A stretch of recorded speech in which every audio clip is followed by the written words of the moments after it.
Welcome back. The fallout from President Joe Biden's aborted trip to Australia continues, despite assurances of the importance of the relationship between Australia and the United States. The Quad summit has fallen apart. The Quad countries, that's the US, Australia, India and Japan, had been set to meet in Sydney on Tuesday, with President Biden set to make a historic address to Parliament while he was here. Now, the Biden White House claims that domestic issues will see him return to America following the G7 meeting in Japan this weekend. Joining me now is General Jack Keane, a retired four-star general and the former Vice Chief of Staff of the United States Army. He's chairman of the Institute for the Study of War and is conducting a review for Congress on President Biden's defence strategy. General, thank you for your time. Are you surprised Joe Biden has cancelled this trip, given how important our position is in the Indo-Pacific region, particularly when it comes to China? Yeah, we're surprised, but also very disappointed here. Those of us in the United States who track foreign policy and national security very closely. And the reason is, Rita, so your audience understands, this is completely avoidable. I mean, this is a meeting, a crucial meeting that's been on the books for some time. And President Biden is involved in a domestic dispute with the Congress in the United States, particularly the opposition party, the Republicans, over the amount of debt that the United States has and the necessary congressional approval to approve an increase in covering down on that debt and paying that debt. In other words, we're out of money. We got to print some more money is the reality here. And this has been going on for months. And it could have been avoided as opposed to waiting to the last minute when President Biden finally opened his door for negotiations. He's been refusing to negotiate with the opposition party. And therefore, he's diminishing the significance of what the Quad relationship is, which he's going to try to do on the side at the G7. But more importantly, the relationship with Australia, which is crucial to the United States and certainly to the security of the Western Pacific, the Taiwan Straits, and all the aggression that China is up to in your region. Yeah, we are very disappointed. Well, a number of experts are saying this will raise questions about the reliability of the United States as a regional ally, let alone its competency to manage its own affairs. We had one expert here in Australia, James Brown from the Australian Strategic Policy Institute, say it shows the US just won't show up when push comes to shove. What do you say to that? I share their concern. I mean, I understand the frustration here when something as simple as this could have been avoided and get on with strengthening the relationship, which is vitally needed in the region, given China's economic coercion and also their militarism and aggressiveness associated with it.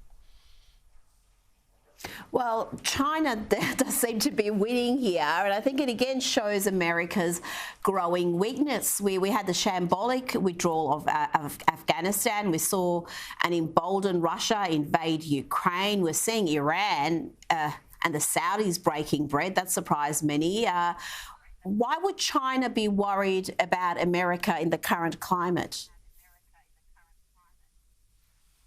Well, China certainly is aware that the United States is an economic superpower and a military superpower.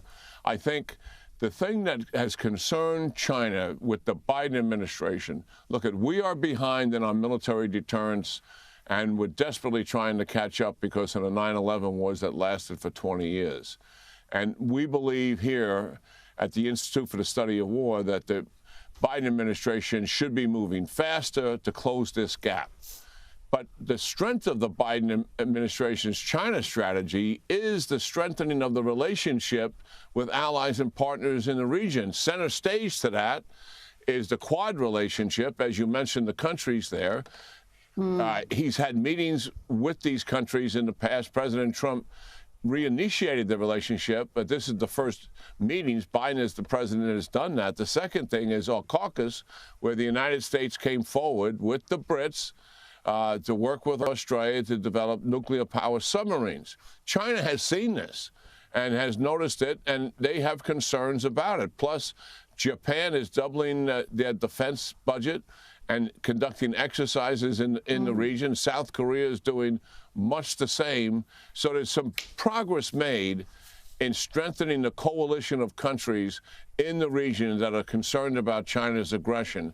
And I think the United States is doing a decent job here of bolstering that. That is what is so frustrating about this blowing off this meeting with Australia that could have been avoided.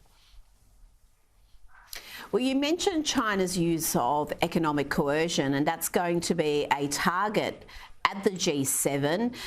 We've seen that economic coercion used against countries like Australia.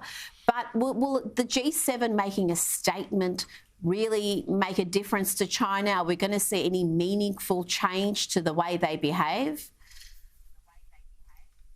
I think what they're trying to recognize is what has happened in the world, that the countries out there, mid-grade countries like Brazil, South Africa, Vietnam, and developing and emerging countries as well, talking about values and being associated with like-minded democracies like Australia is, the United States, and other countries, that's not sufficient. The reality is China's economic coercion with their Belt and Road Initiative has made sufficient gains throughout the world. I mean, there were 6 African countries that I had dinner with a few weeks ago. The presidents of those countries were at the dinner table, and they told me, look, General, we would rather do business with the United States, but China is here. They have money, and they're helping us increase the prosperity of our country. But we would rather have the United States here, but you're not here, and we don't have much choice. So the G7 nations are recognizing that they really have to get more proactive and counter China's Belt and Road initiatives in terms of trade, and also counter Russia. What Russia does is go around the world selling weapons, nuclear technology, and fertilizers, and recognize that democratic countries have to get more aggressive in dealing with other countries